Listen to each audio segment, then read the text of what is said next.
Bueno, muy buenas tardes a todos. Vamos a esperar unos segundos para que entren más gente. Estamos esperando mucha gente hoy.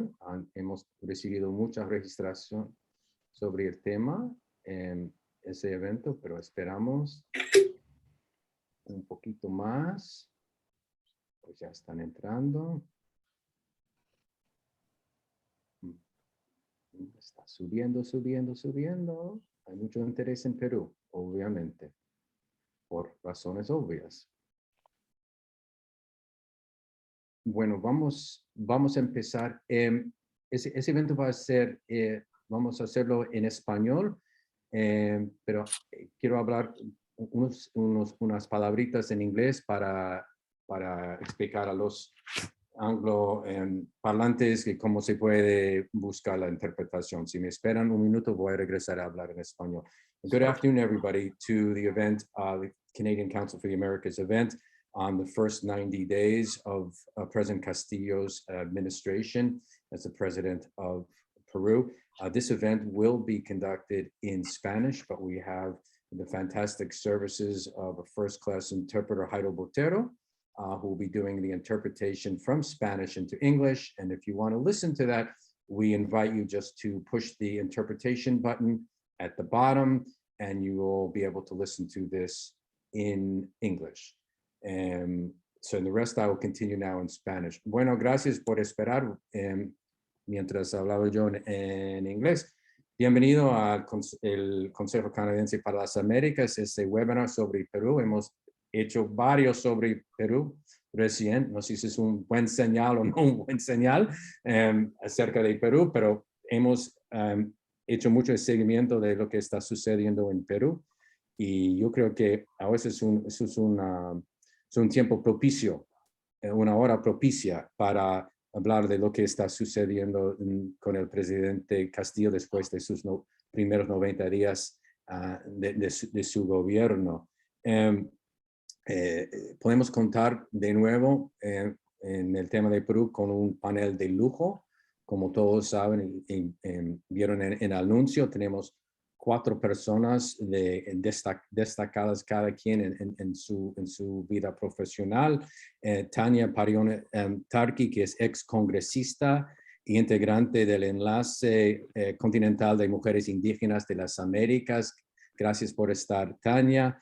Eduardo Durecova es economista y corresponsal para eForex, Financial News y muchas más cosas. Eduardo está metido en muchas cosas. Denise Rodríguez Olivari nos habla desde Berlín, donde es el co-líder del Grupo de la Política de América Latina del Consorcio Europeo de Investigación Política. Por lo menos es la traducción mía, Denise, de su puesto en Europa. Y finalmente tenemos Freddy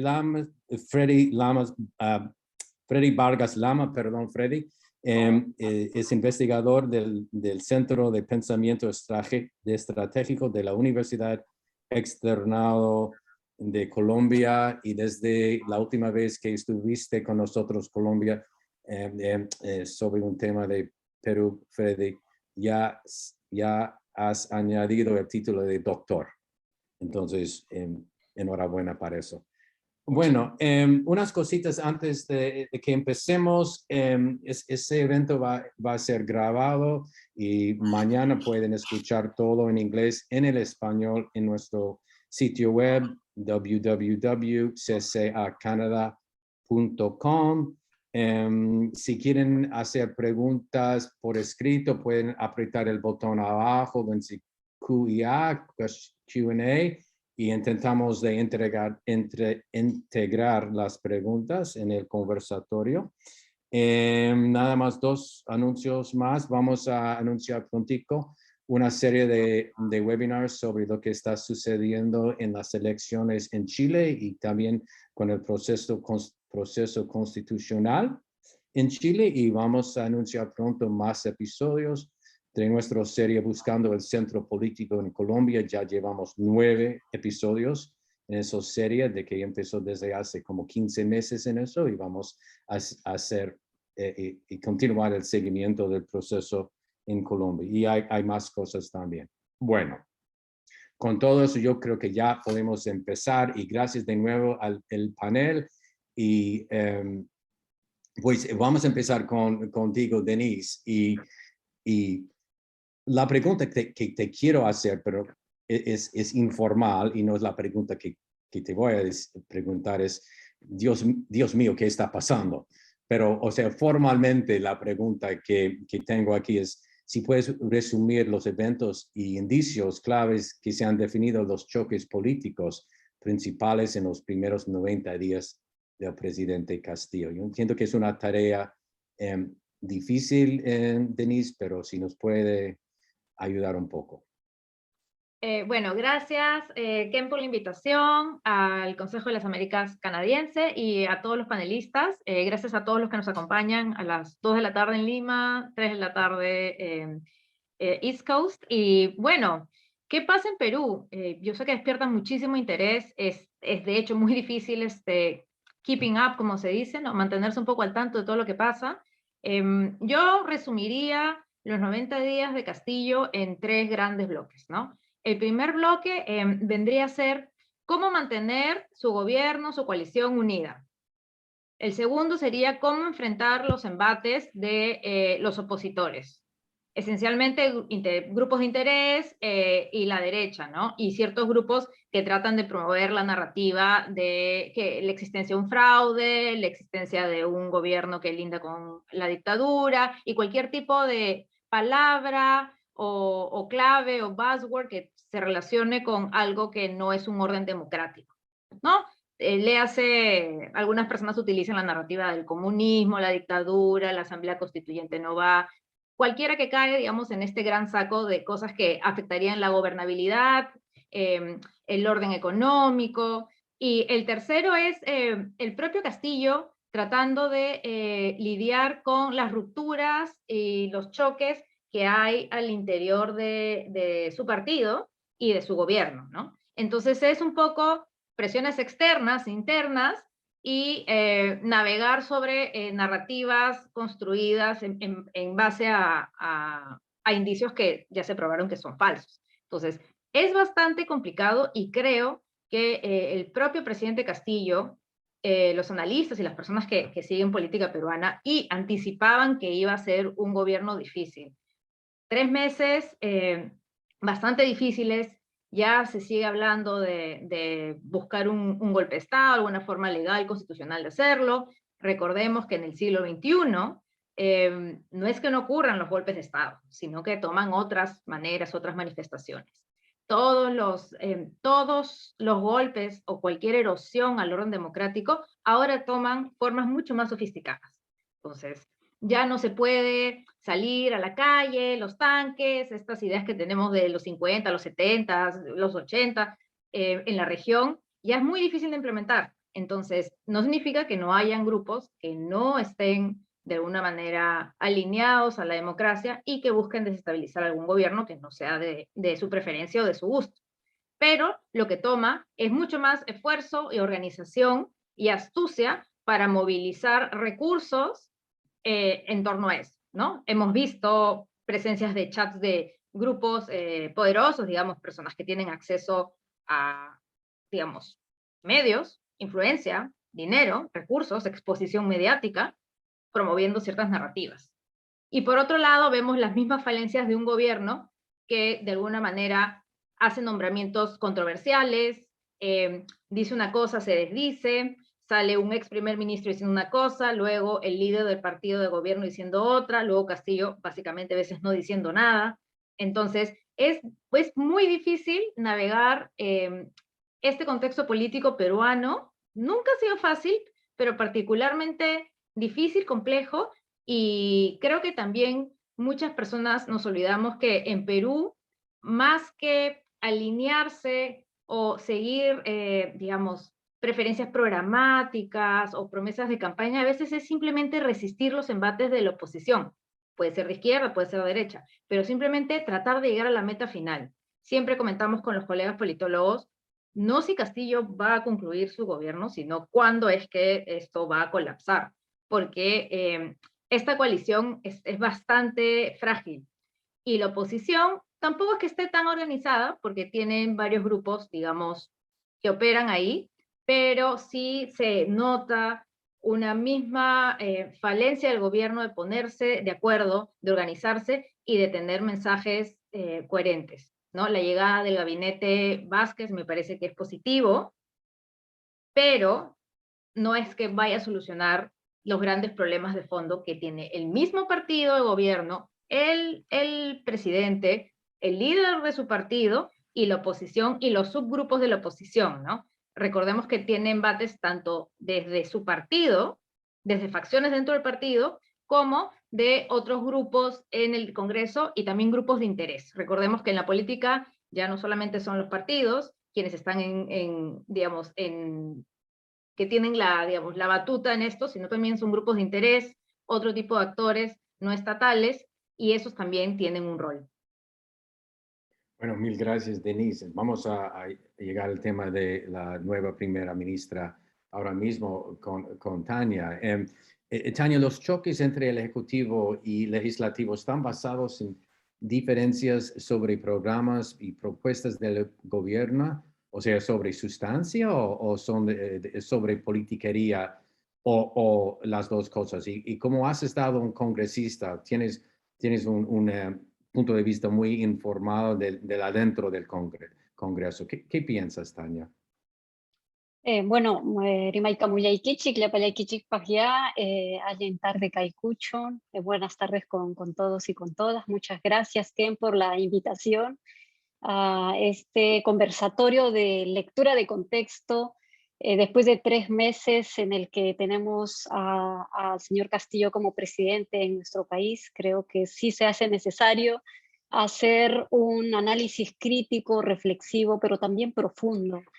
Y yo, tomando mi propia experiencia parlamentaria y considerando además los procesos vividos en los periodos congresales pasados, es decir, desde el 2016 y 2021, creo que nos han dejado varias lecciones, y es que si hay dos poderes enfrentados, en este caso el legislativo con el ejecutivo, en constante confrontación y queriendo demostrar que uno tiene más poder que el otro, no hay condiciones para avanzar ni en la mejora de las leyes, las normas, mucho menos en la gobernabilidad de nuestro país. Las crisis conducen a la volatilidad del contexto y a un nivel también de desconfianza permanente del ciudadano en las autoridades, en sus decisores, y también en nuestro caso particular exacerba esta mirada, esta visión de la ciudadanía frente a la política en sentido negativo. Y digo en sentido negativo porque en nuestro país la política ha ido también desprestigiándose por sí sola, por su forma de expresión, desde sus actores políticos, ¿verdad? Y tenemos ahí una diversidad, por supuesto, de perfiles, de posiciones, y también de las formas como se llega a estos sectores de poder. No puede ser que si no se propone un gabinete a la medida o a la exigencia de una o dos bancadas políticas en el Congreso, entonces hay que descartarla, hay que deslegitimarla al gabinete. Yo creo que en este momento el Congreso está mostrando una oposición política que busca la vacancia del presidente. No hay una confrontación desde mi punto de vista frente a trasfondos reales vinculados con temas centrales para el desarrollo de nuestro país, para la salida de esta crisis política continua que hemos tenido, además del escenario sanitario que todavía vivimos.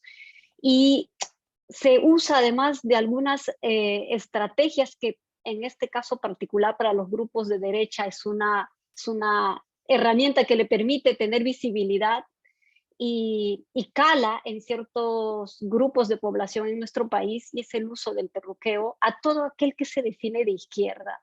Yo creo que eso es una ignorancia políticamente, o sea, es una ignorancia política o sea, absoluta. Centrar el cuestionamiento porque es de izquierda o porque se cree que está vinculado con el senderismo o porque habla quechua, porque procede de los Andes, no está centrando en los temas que tienen que ver con el bienestar de la gente. con las prioridades que hoy en nuestro país se hacen necesarios atenderlos. El aspecto económico es un tema crucial abordar en nuestro país y porque es lo que toca la realidad, las condiciones de vida de la gente. Entonces yo creo que hay temas tan vitales que no necesariamente son las razones por las cuales tenemos dos poderes como, digamos, haciendo fuerza, ¿verdad? O haciendo fuerza en el sentido de yo tengo la razón, tú no tienes la razón, o razones también que responden a intereses subalternos, y eso lo hemos visto con este chat que promueve la vacancia, este chat, además con miembros de empresarios, ¿verdad? Que buscan claramente la salida del presidente Castillo. Entonces, tener una actitud dialogante va a permitir también un desempeño positivo en contextos difíciles de crisis política que hoy por hoy no vemos en nuestro país. Y esto no es nuevo porque lo hemos venido arrastrando más bien desde periodos anteriores. Por otro lado, a mí sí me preocupa la posición de desmarque o distancia de parte de la bancada Perú Libre con el presidente Castillo y algunos ministros del gabinete que en este caso está a la espera de la confianza de parte del Congreso. Pero también yo quiero ser clara y honesta en decir que necesitamos ministros que muestren seguridad, solidez y sobre todo claridad en el trabajo que toca hacer frente a estas prioridades. Hay varios temas que han surgido en estos meses, por ejemplo, lo relacionado al tema del gas de camisea. Se habla de una nacionalización, se habla de una renegociación, de la recuperación del gas que pertenece y que son de los peruanos. Sin embargo, no nos queda claro cómo eso se puede encaminar y cuáles son las alternativas viables para hacer que el costo del gas, que hoy se ha incrementado en su precio, viene golpeando a miles de familias peruanas. Entonces se necesita una estrategia clara de parte del gobierno, además que sea una propuesta, digamos, de lenguaje común entre los propios integrantes del Ejecutivo, llámese ministros, el propio presidente de la República. No basta decir lo que la gente quiere escuchar, sino tener una ruta clara y sólida. Yo creo que eso es como en lo honesto, digamos, que uno espera de la política y también en la madurez que se requiere para abordar. Yo en particular creo que el tema del gas es un tema central, vital, porque vamos décadas teniendo este recurso, digamos, en nuestro país, que no necesariamente haya respondido a una mejora de condiciones, digamos, de vida de la propia población. Y esto vinculado sobre todo a la economía, porque el precio del gas cada año es un precio mayor. En Ayacucho, por ejemplo, el más barato es 50 soles, hasta 60, digamos, las otras calidades de gas que ofrecen. Pero eso, en un contexto de pandemia, por supuesto, significa una afectación al bolsillo de la población.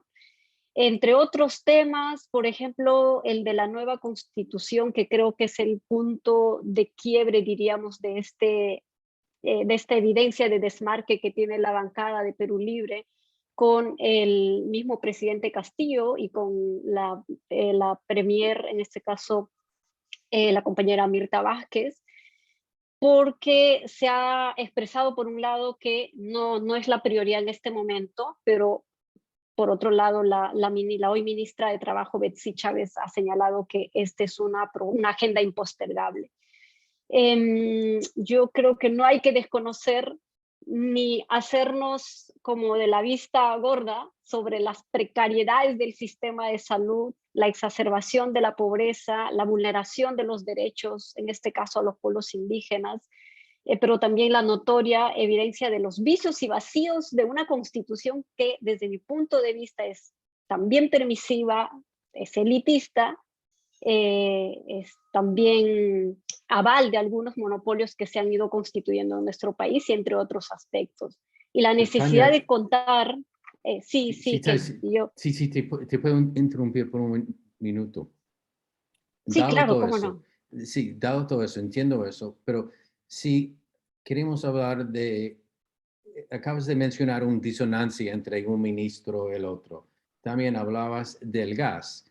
Y yo creo que hay un gran ejemplo ayer sobre el tema de nacionalización del gas, ¿no? O sea, en la mañana dice la primer ministro algo y luego el presidente va al Congreso y dice algo completamente distinto, ¿no? O sea, entiendo que hay fuerzas en contra del gobierno, etcétera, etcétera, y lo mencionaste y un sumario eh, bien importante, pero a la misma vez hay un poco de culpa compartida, ¿no? Con la manera de administrar el gobierno, sobre todo, por ejemplo, esa disonancia entre lo que dice uno y luego dice el otro, ¿no? O sea, ¿tú ves problemas en eso? Sí, por supuesto. Yo creo que Em, yo quiero traer a colación esta lectura que hace Denise, y es que hay aspectos internos y también externos a las que en este momento el presidente en particular está enfrentando. Y esta forma de abordar estos escenarios en las que se coloca la situación del país, lamentablemente no está mostrándose en una coalición sólida, unificada, con claridad y un lenguaje común entre los que hacen parte de este gobierno.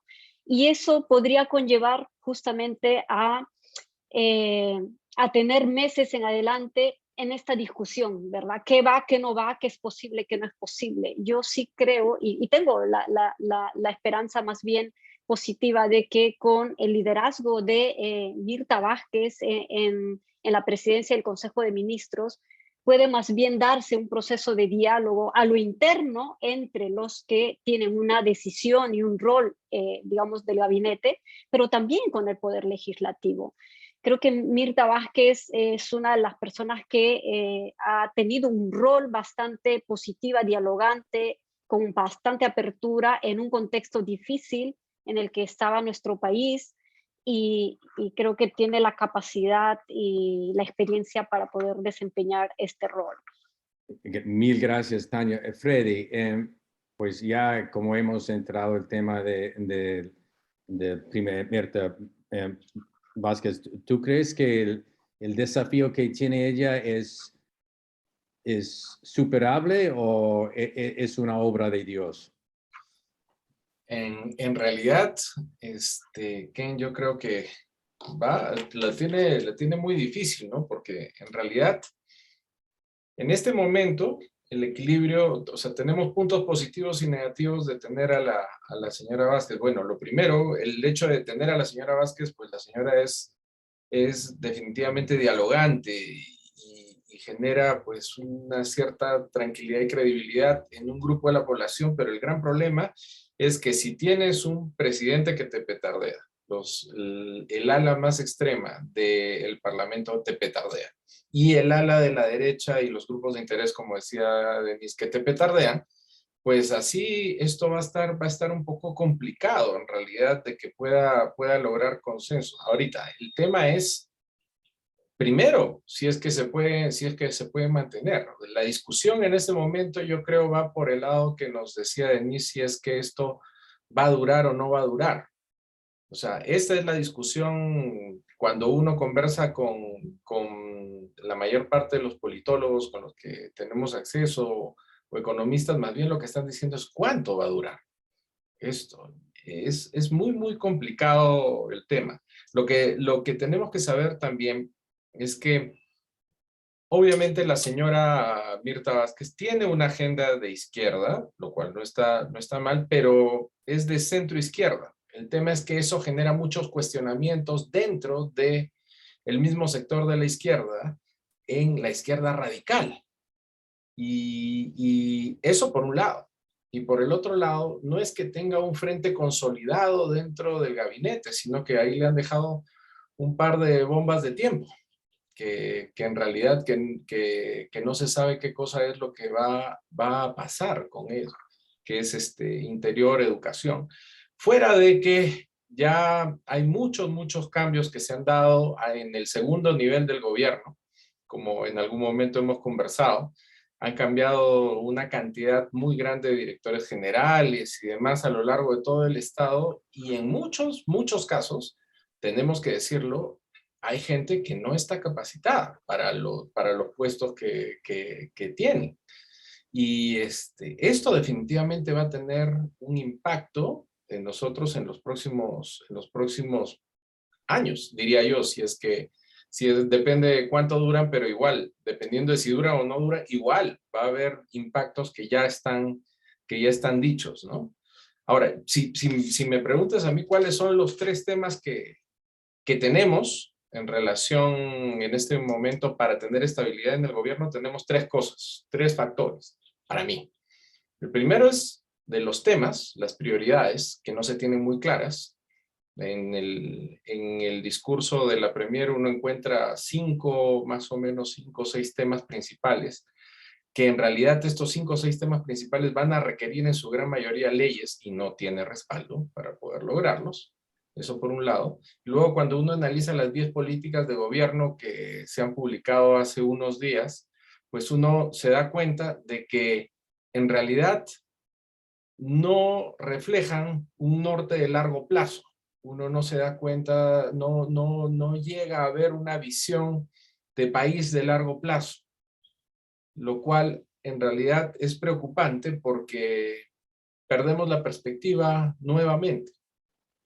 Y aquí el tema de la perspectiva de largo plazo es un tema fundamental, porque claramente nosotros lo que tenemos es un cortoplacismo muy grande, en el cual justamente dado de que tenemos una estructura tan frágil, nuestra institucionalidad es muy débil, pues en realidad el gobernante que entra no puede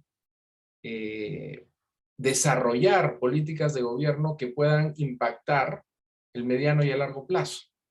Y eso es totalmente preocupante en este momento para mí. Es una de las preocupaciones más fuertes.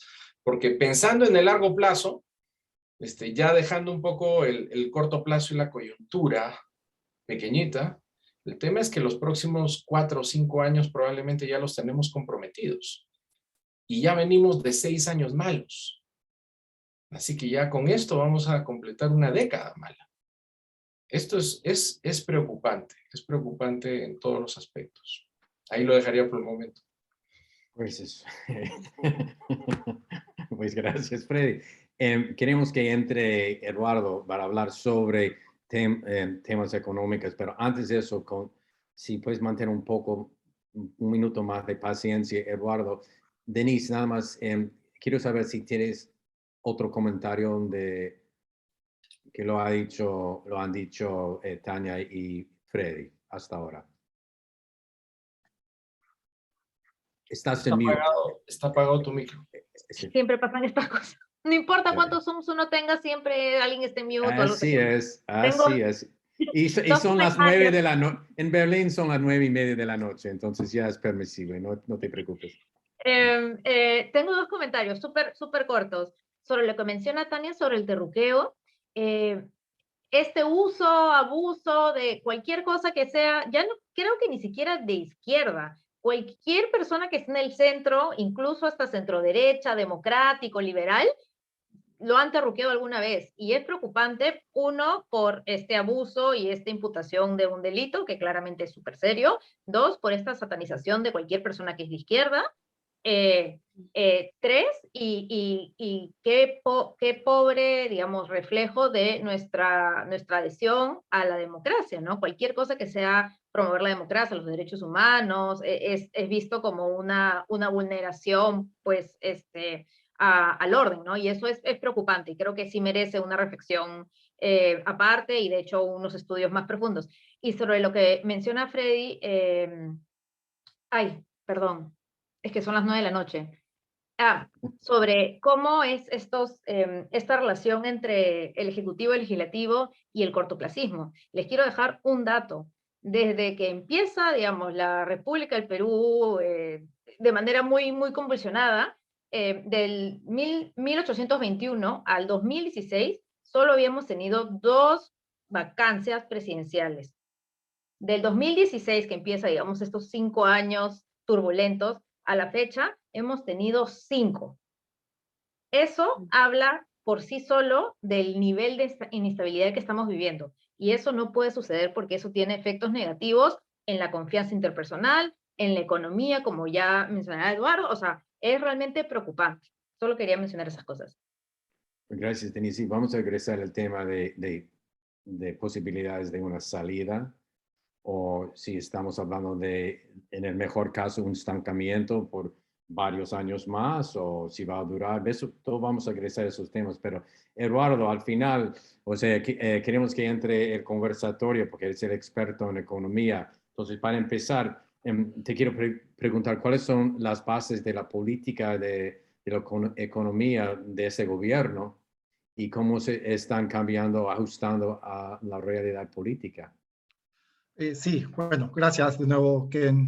Saludo a todos los participantes.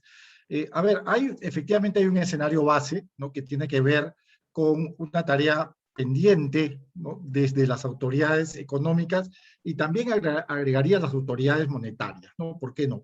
Y esta tarea pendiente tiene que ver con la economía real, ¿no?, que es una agenda que tras 3 meses, y quizás siga así hacia el resto del año, no se va a poder consolidar. Y es que el tema del empleo, el tema de la demanda agregada, el tema del consumo, no obstante, descansan más dentro de un sistema de gasto, son claves para poder avanzar en una agenda económica específica.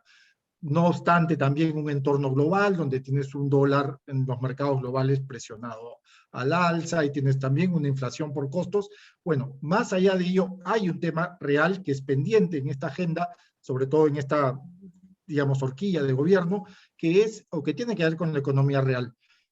Segundo, se está buscando cierta o relativa consolidación fiscal. ¿Y por qué digo relativa? Porque no obstante, nos espera, digamos, una cartera de proyectos, sobre todo mineros, cupríferos, muchos de ellos importante, clave, con un ciclo de precios igualmente global, interesante, sobre todo por el lado del cobre. Todavía no podemos conseguir aquella consolidación fiscal, ¿no?, aquella regla fiscal, aquella disciplina fiscal que el ministro de Economía y Finanzas, Pedro Franque, ha venido, digamos, fomentando, estimulando y empoderando de manera, digamos, los economistas lo vemos de una manera correcta. Ahora, los agentes económicos todavía tienen sus reticencias respecto a este modelo de consolidación fiscal, pero vamos que hay una disciplina fiscal, hay una plataforma. Y lo tercero, que tiene que ver con la estabilidad monetaria, acá termino rapidito, efectivamente existe un buen entorno de estabilidad monetaria, tenemos cuentas en función a las reservas internacionales netas que son sólidas, la posición del cambio del mismo Banco Central de Reserva está maniobrando y puede maniobrar alrededor de una volatilidad, por ejemplo, del dólar, que está presionando mucho desde hace meses. Bueno, estas 3 dimensiones que acabo de mencionar, ahora sí termino, lo prometo, chocan con un consenso político que, como bien indicó Denise, Freddy y Tania, es un consenso político que efectivamente no responde, como tú bien dices, Ken, a una sustancia, sino más bien responde a un cortoplacismo, como dijo Freddy, donde las y los economistas que estamos viendo no hemos detectado institucionalidad democrática, institucionalidad republicana. Entonces eso va a generar cuellos de botella también en la economía, ¿no? El consenso económico, que es la contraparte del consenso político, hasta hace unos días muchos economistas creíamos que era mucho más fácil lograr un consenso económico con las fuerzas de mercado, con grupos de mercado, pero estos chats que surgieron desde un gremio industrial y empresarial, bueno, nos hacen ver que no va a ser tan fácil dentro de la curva de aprendizaje del presidente Castillo que logren ese consenso económico, ¿verdad? Y lo más importante es que pone más trabas de cara a lograr el consenso político. Entonces, en resumidas cuentas, tenemos una buena plataforma económica, no nos hace invulnerables a un embate, sobre todo post-COVID, pero sí es una potencia medianamente seria, pero hacemos agua, ¿no es cierto?, como bien indicó Denise, desde lo político, y acá hay que decirlo, el presidente Castillo también lleva una cuota de responsabilidad, ¿verdad? Gracias, Eduardo, y no te voy a dejar abandonar el conversatorio tan fácil. Vamos a seguir con preguntas. Mil gracias. Mira, mencionaste, ministro Franke, ¿cómo piensas, cómo va el desempeño de este ministro Franke? ¿Y crees que va a durar? Ya veo que lo están atacando desde por decir, la izquierda, de los elementos más izquierdistas del gobierno del presidente Castillo. ¿Puedes hablar del Sí, ministro, por favor? es una pregunta muy inteligente, pero es muy difícil, ¿no? Preguntar en Perú si algo va a durar es complicadísimo, ¿no? Desde un artefacto hasta una persona. Entonces, es muy complicado. Ahora, lo que sí se percibe en Pedro Franque es un gran espíritu, un ethos, ¿no? Vamos a decirlo, voy a ser osado para completar un poco de lo que hablaban Freddy, Denise y Tania, un ethos de largo plazo, ¿no? Lo que quiere hacer Pedro Franque, lo que está construyendo Pedro Franque, incluso antes de ser ministro, ya lo veíamos en junio juntándose con la gente del Bank of America, ya lo veíamos, digamos, diseñando rondas estratégicas con inversionistas potenciales.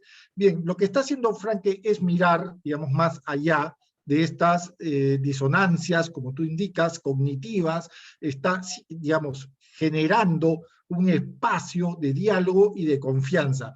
Tenemos que canonizarlo probablemente, pero hay que también tener en cuenta que Pedro Franque efectivamente no solamente viene siendo atacado, ¿no? por un ala de derecha desde el Congreso, o incluso desde el mismo partido que le prestó el vientre al presidente Pedro Castillo, sino también viene siendo no atacado, pero sí muy observado por los agentes del mercado, bancos, fondos, firmas gestoras de activos. Yo por lo menos, perdón que hable en primera persona, yo de momento hablo con 4, 5, hasta 7 traders, no solamente locales, sino fuera del Perú, y me señalan que digamos, la narración, el discurso de bancos, fondos y firmas gestoras de activos todavía es reticente o escéptico a propósito de lo que hace Pedro Franque, ¿no?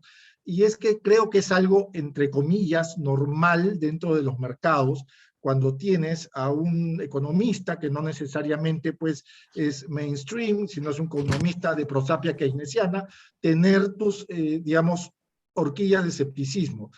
Y es que es muy difícil de momento que, digamos, decir cuánto ahora. Esperemos que tras el voto de confianza que se ha retrasado por 10 días más, Pedro Franque pueda también diseñar sobre todo 3 cosas, ¿no? Consolidación de empleo, de la mano con vacunas, consolidación fiscal y quizás colgando con la independencia que merece la estabilidad monetaria. Te he respondido, creo que no, porque es muy difícil definir esto. Esto va a depender respecto a la cuestión de confianza. Ahí veremos cuál va a ser el futuro del ministro Franque. Gracias, Eduardo. Y una pregunta más y luego vamos a cambiar un poco, pero como somos un foro canadiense, hay que hablar del Ministerio de Energía y Minas y el ministro... Las minas canadienses. Las mineras y otras cosas, y el ministro Eduardo González. O sea, pues hemos oído cosas sobre el cambio de sistema de regalías de minas y ya hemos oído cosas de nacionalización de gas, etcétera, etcétera, etcétera. ¿Cómo va en todo ese tema desde tu punto de vista? A ver, el ministro González se enfrenta a 2 grandes retos y la verdad es que los mercados no le ven o no detectan en el ministro González una sustancia o un discurso potente de cara a que pueda resolver estos pendientes, ¿no? El primero es la ley de hidrocarburos, ¿no? Una ley de hidrocarburos, una ley minera que cuelga también hidrocarburos, que ya se cae, como decimos en América Latina, de madura. Creemos que esta ley ya tiene que ser, digamos, diseñada o propuesta ya antes de cierre de año, pero vamos a ver, el ministro González, la verdad que es, con todo respeto, un ilustre desconocido. Tenemos que ver también otro aspecto, un segundo aspecto que como un desafío va a tener que enfrentar este alto funcionario, que tiene que ver justamente con la industria gasífera, ¿no? Vamos a ver cuál es el discurso que maneja no solamente el ministro González, sino también, como no, entraría ahí también Pedro Franklin directamente y evidentemente el presidente de la República. Creemos que ya esto, más allá de la opinión que podamos tener de un determinado alto funcionario, un paréntesis, cuando a veces, en ocasiones, la historia política ha probado que cuando el ministro no es muy conocido, suele ser una buena sorpresa, ¿no? Esperemos que sea así, cierro este paréntesis. Vamos a ver que, digamos, en función a Camisea, esperemos también que la lectura sea colocar lo urgente antes que lo importante dentro de la horquilla económica. Lo urgente es empleo de la mano de vacunas y evidentemente consolidación fiscal y estabilidad monetaria. Vemos que el tema del gas es importante, mas no urgente, no urge. Más urge en todo caso un plan a largo plazo, y acá viene el problema político. A largo plazo que cuelgue, por ejemplo, la masificación del gas, que eso va a permitir que el gas llegue a todas y a todos los peruanos, y también incrementar el gasto de infraestructura gasífera, que también va a permitir que el gas llegue a todas y todos los peruanos. Esas dos dimensiones, esperemos que el ministro González esté o se encuentre a la altura. Pero esas dos dimensiones, y con esto acabo, Ken, van a permitir que el gas llegue a más peruanas y peruanos que una nacionalización que de momento puede ser importante, desde luego, dentro del debate nacional y quizás dentro del debate intelectual, académico y político, pero creemos que urge más masificar el gas y, evidentemente, provocar mayor gasto en infraestructura gasífera. Repito, esperemos que el ministro González esté a la altura de esto. Bueno, gracias, Eduardo. Tania, ¿qué piensas del planteamiento de Eduardo sobre esos temas? De gas, o sea, has hablado antes un poco de gas y si quieres comentar sobre eso o cualquier otra cosa que dijo Eduardo. Bueno, sin duda hablar de la economía es céntrica para todos los países y en particular para el nuestro, porque uno de los aspectos que se pone en cuestión hoy que el presidente Pedro Castillo es digamos, de una línea de izquierda, hay una sensación de grupos de población peruana que desconfía de la estabilidad económica, que tiene cierto temor a su economía, yo diría más bien tiene temor, un temor frente a ciertos fantasmas que se han creado también, ¿no? Porque una vez salido los resultados de las elecciones, hubo gente provocando y motivando más bien a tener estas ideas de la expropiación, de que no va a haber inversiones, que los empresarios van a abandonar el país, que las inversiones se van a ver bloqueadas. Yo creo que esto responde más bien a cómo, en términos ideológicos, se va creando también como esta sensación de la izquierda no capaz de mantener la estabilidad de la economía. Y yo creo que eso no estamos en esa situación. Hay alternativas que se han venido planteando frente a cómo se puede mantener la estabilidad de nuestra economía. El punto del gas en el Perú, yo creo que sí es importante, tal vez no como prioridad número uno en este momento, pero sí pensar a largo plazo cómo es que se puede trabajar, por ejemplo, este tema de la masificación para abaratar los costos, el tema de las infraestructuras.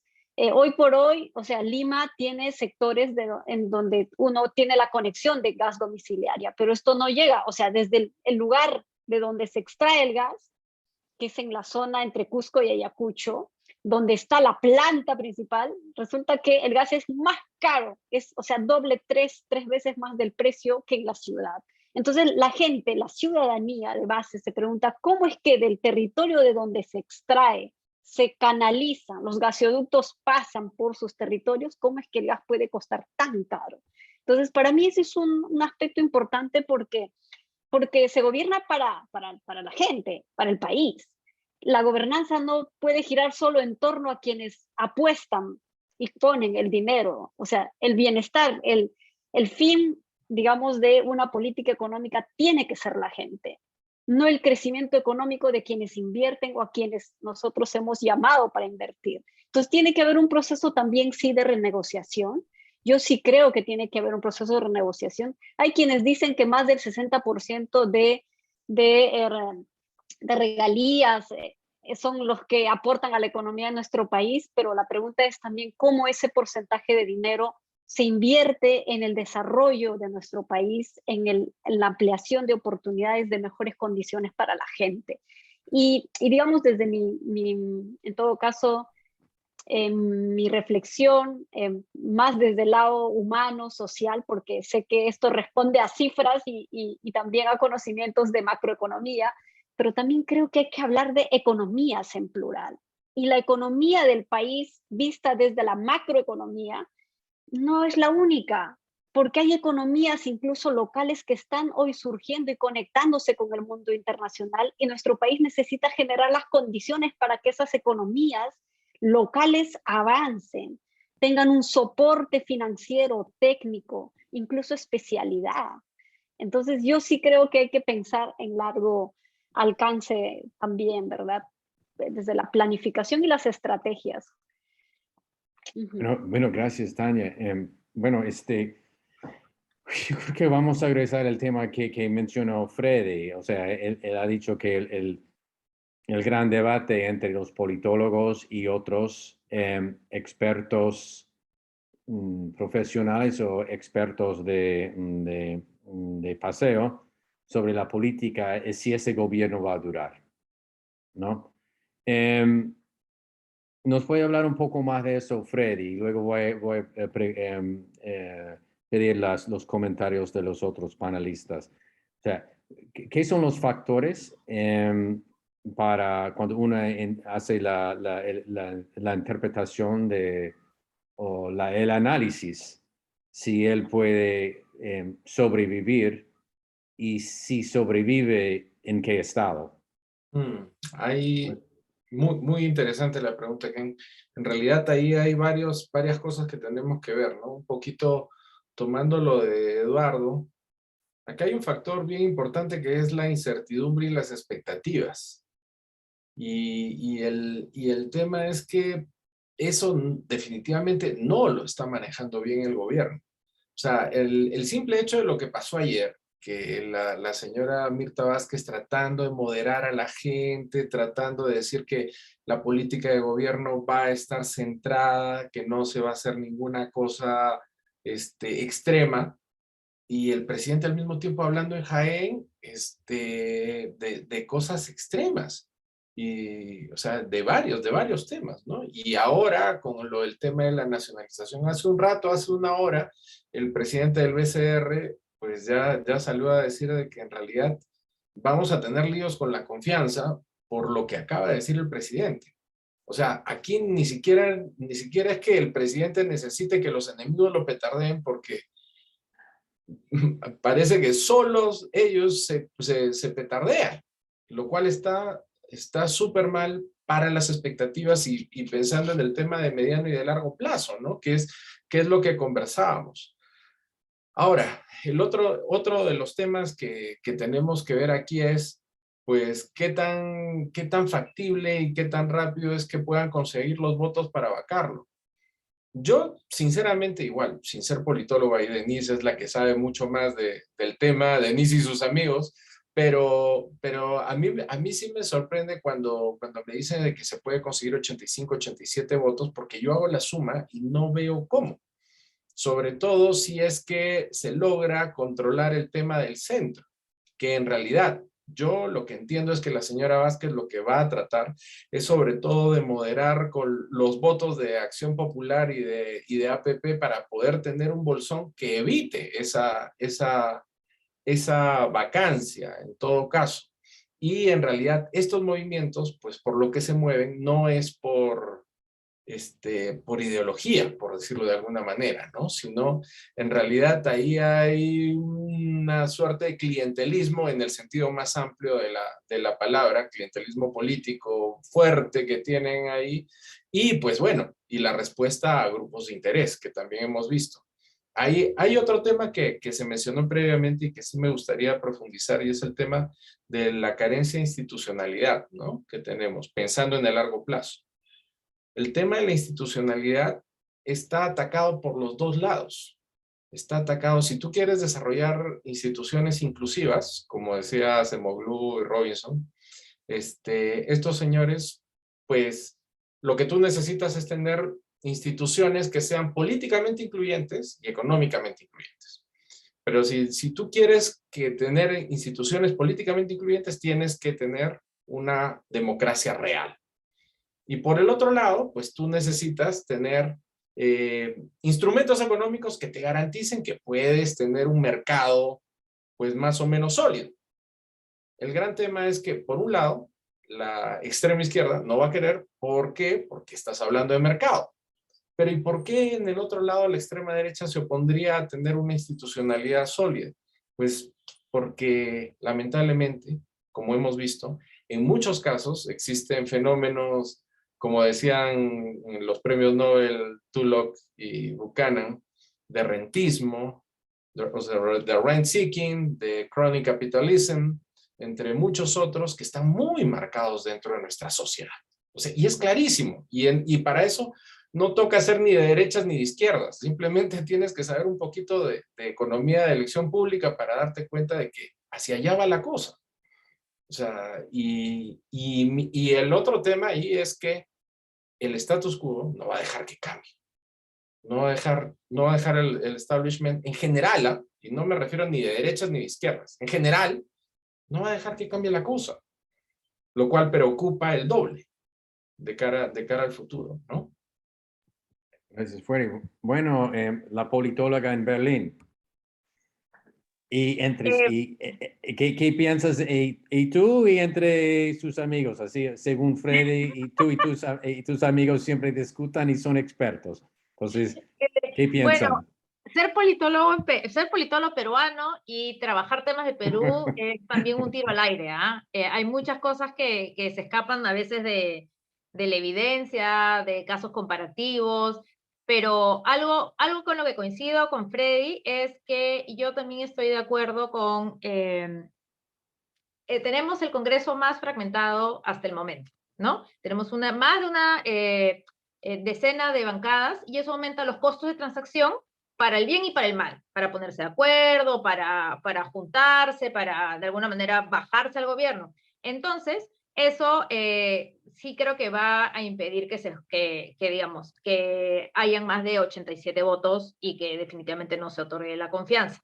Pero por otro lado, estamos experimentando en los últimos años esta suerte de salvar la situación en el último momento. No puede ser que cada vez que se solicite un voto de confianza se tenga que contar como si estuviéramos contando los puntos para llegar al Mundial. O sea, esto es increíble. No puede ser que siempre tengamos un congreso que estamos viendo los votos, que salga una nota para ver más o menos el mapeo de stakeholders. Eso habla de una precariedad y un estado de alarma constante que no permite gobernar ni a un presidente de derecha ni de izquierda. Recordemos PPK. PPK, siendo de derecha, igual tuvo un congreso en oposición que básicamente terminó con su gobierno y creó todo este clima de inestabilidad que hasta ahora arrastramos. Ese es un tema. El segundo tema es la Asamblea Constituyente. De acuerdo a la última encuesta, la mayoría de personas no estaban de acuerdo con un cambio total de Constitución, más sí con cambios de alguna manera moderados de la Constitución. ¿Cómo se puede dar esto? Hay distintas formas, ¿no? La misma Constitución contempla una reforma parcial, digamos, la reforma total sí tendría que ser a través de una Asamblea Constituyente, pero yo siempre hago la analogía de un presidente peruano hablando de la Asamblea Constituyente como tener un arma nuclear. No necesariamente tienes que usarlo, pero si otros saben que lo puedes usar, ya tiene un valor. Yo creo que no está el clima, política, electoralmente hablando, para convocar una Asamblea Constituyente. No estamos ante un escenario como el chileno. Pero, como promesa electoral de campaña, las personas que votaron por Pedro Castillo se dividen, digamos, en grandes grupos. Uno de esos grupos será personas que sí buscan un cambio considerable en la política y en la economía del Perú. Recordemos que de los 20 distritos más pobres, 19 votaron por Castillo. O sea, sí estamos sí estamos ante un buen bolsón de peruanos que buscan un cambio. Sin embargo, no creo que exista ahorita las condiciones para que eso prospere. Y si se gatillase una asamblea constituyente que al final no va, digamos, no se va a conseguir, digamos, los votos en el referéndum, eso puede ser bastante dañino para Castillo en general y para su gobierno. Entonces, yo sí no creo que estemos entre un escenario donde la asamblea constituyente sea un tema de agenda urgente, porque como bien mencionaba Eduardo, hay temas de manejo económico, la pandemia, creo que hay que mencionar el ritmo de vacunación que está por encima de las expectativas, y eso es bueno. Recordemos que Perú es uno de los países que más ha visto afectado por cada 100.000 habitantes con muertes relacionadas a COVID, y eso sí es algo que deberíamos rescatar, pero sí menciono estas dos cosas, ¿no? Los altos costos de transacción en el Congreso para buscar un bloque, para bloquear, puedes generar una serie de pequeñas inestabilidades, pero una gran, digamos, una gran vacancia, un gran bolsón de personas que estén contra la censura sí es un poquito más difícil, y por otro lado, este uso de la Asamblea Constituyente como discurso, más no como una intención de implementarlo. Y quizá lo de Camisea también vaya por ese lado. Recordemos que no va a ser el primer presidente de izquierda o derecha que promete algo en campaña, de ahí lo menciona en el gobierno o en algún discurso presidencial de 28 y luego nunca se implementa. Bueno, PPK, no hay que ir muy atrás. PPK dijo, yo no voy a indultar a Alberto Fujimori, ¿y qué terminó pasando? Terminó indultando a Alberto Fujimori. Entonces también leamos esto en lectura de no lo que a mí me parece o yo lo que yo quisiera, sino, como se diría, el wishful thinking, sino realmente lo que va a pasar. Muchas veces los políticos tienen que tratar de galvanizar estos intereses digamos, de las personas que los apoyen, que en el caso de Pedro Castillo tampoco es que sean tantas, recordemos que gana por un pelo las elecciones, así que sí tiene que tener estos grandes gestos que lamentablemente producen estos quiebres en su propio gobierno, ¿no? Por un lado están hablando de un tema económico, por otro lado suele diciendo otro en alguna región. Entonces, eso sí es un problema, pero hay que entenderlo en clave de que de alguna manera tiene que responder a ese bolsón electoral que votó por él en su momento. Gracias, Denise. Relacionado a eso un poco, quiero regresar a Tania y luego Eduardo después de eso, pero Tania, recibimos una pregunta de alguien, dice, tal como están las cosas, ¿cómo perciben los dirigentes de Perú Libre al presidente Castillo? ¿Un traidor? ¿Es recuperable la relación entre los dos clanes del Perú Libre? Es parte también del problema del presidente Castillo. ¿Qué opinas de eso? Bueno, como sabemos todos, el presidente Castillo tiene posiciones muchas veces en desencuentro con los miembros del partido. Y eso se ha demostrado desde inicio de su gestión, ¿no? Con los mensajes que emitía por un lado Vladimir Cerrón y en otra línea el presidente. E incluso se decía que quien definía lo que se hacía dentro del partido es Vladimir Cerrón y no el presidente. Un presidente como Castillo, dentro de un partido en donde hay grupos que se fracturan en posiciones divergentes, por supuesto que no es un buen escenario ni las condiciones que permitan una gobernabilidad con un soporte humano, partidario, colectivo. Yo creo que se necesita incluso ver más allá del partido, porque mucha gente respaldó a Pedro Castillo por su mística, su honestidad, un liderazgo que viene desde la base social organizada. Y hay grupos que tienen, por supuesto, estas expectativas de que en este gobierno se pueden avanzar en esos cambios. Y yo creo que incluso el proceso de nueva constitución no tiene por qué centrarse únicamente en si es levantada o no por el partido político o incluso por el presidente. Porque si queremos construir una constitución política que sea el reflejo de lo que aspiramos ser los peruanos como país, necesitamos más bien consolidar una base organizativa y la claridad de las propuestas. O sea, ese proceso hacia un cambio de la constitución real, plural diversa y participativa democráticamente debe nacer también de las bases organizadas, los colectivos académicos, desde esa capacidad de la ciudadanía. Yo creo que eso es un proceso de construcción y también de maduración. Es un proceso que implica también empoderamiento y apropiación del escenario y la oportunidad.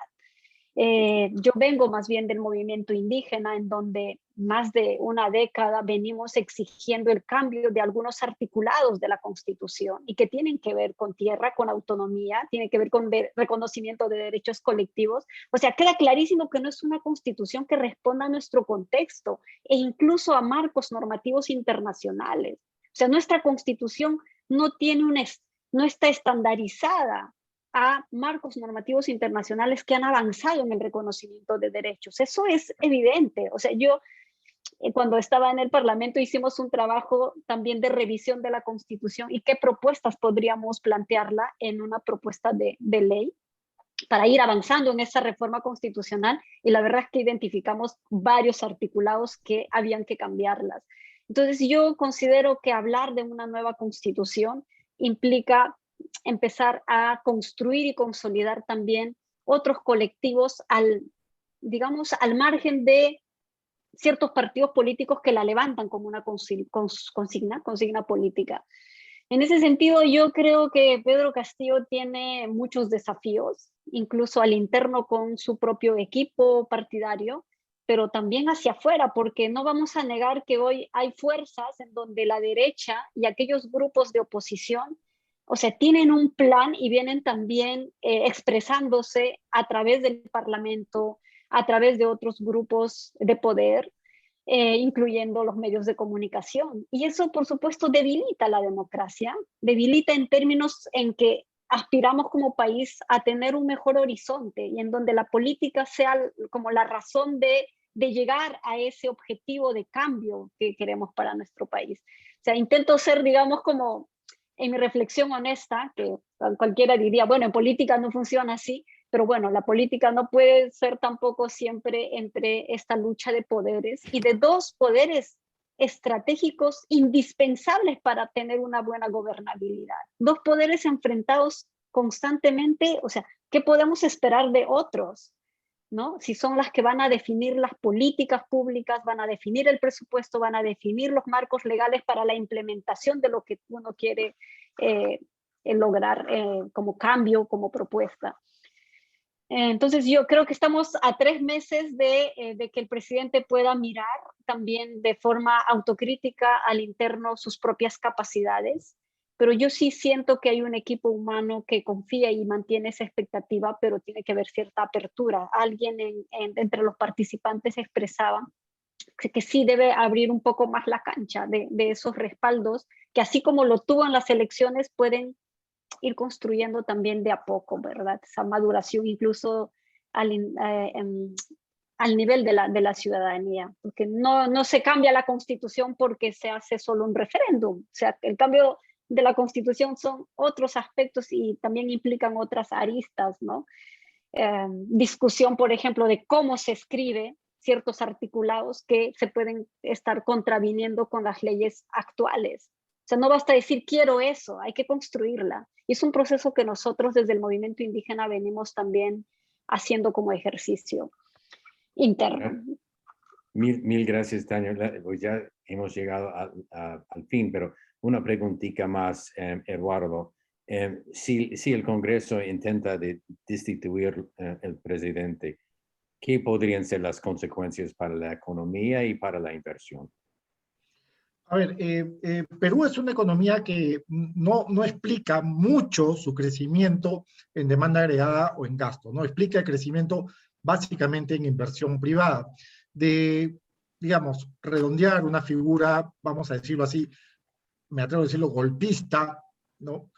Creo que el efecto sobre la inversión quizás va a considerar perpetuar por unos meses más un relativo enfriamiento.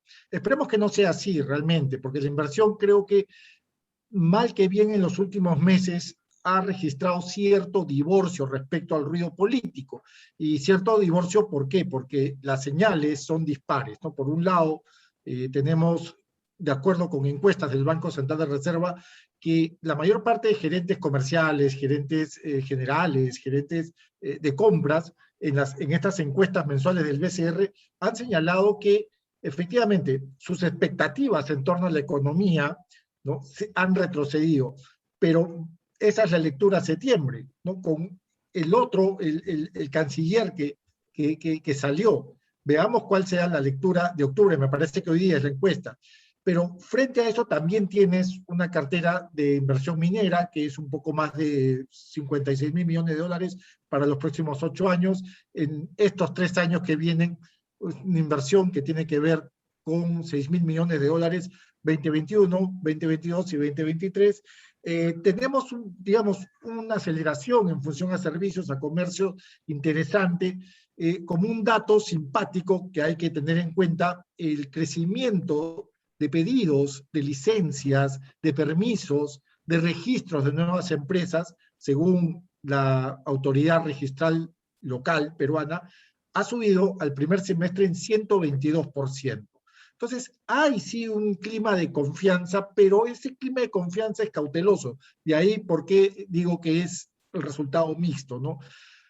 Un contexto político es un reto, porque también decanta en lo económico. Esperemos que esta especie de divorcio entre las horquillas de inversión privada que explican, repito, el crecimiento de la economía peruana y evidentemente también un empleo formal no precario, sigan así, digamos, registrando, diseñando estrategias un poquito paralelas al movimiento político. Esperemos que sea así, la verdad. Te soy sincero, Ken. Bueno, entonces yo creo que es el mejor punto de terminar, porque si no me equivoco, detecto una nota de optimismo. Sí, medio vasito, entonces, ¿no? eso va a ser un Hollywood ending. Eso vamos a hacer un Hollywood ending. Y gracias a todos los panelistas por estar con nosotros. No, es un tema usted. y si vamos a regresar de nuevo al tema de Perú, es sumamente importante para nosotros. Y gracias de nuevo de confiar en un panel de lujo. Gracias a los 4. Gracias a todos que han registrado. Como dije al principio, la grabación del video de ese seminario va a estar en nuestro sitio web mañana en inglés y en español. www.ccacanada.com. Con eso, mil gracias a todos, que tengan buen resto del día y Denise, buenas noches para ti en Berlín. Mil gracias a todos. Chao, gracias. Cuídense, Chao, chao. Tania, Freddy, Denise. Ken, gracias. Cuídense, Chao, un gusto, cuídense. Chao, chao. Igual. Chao.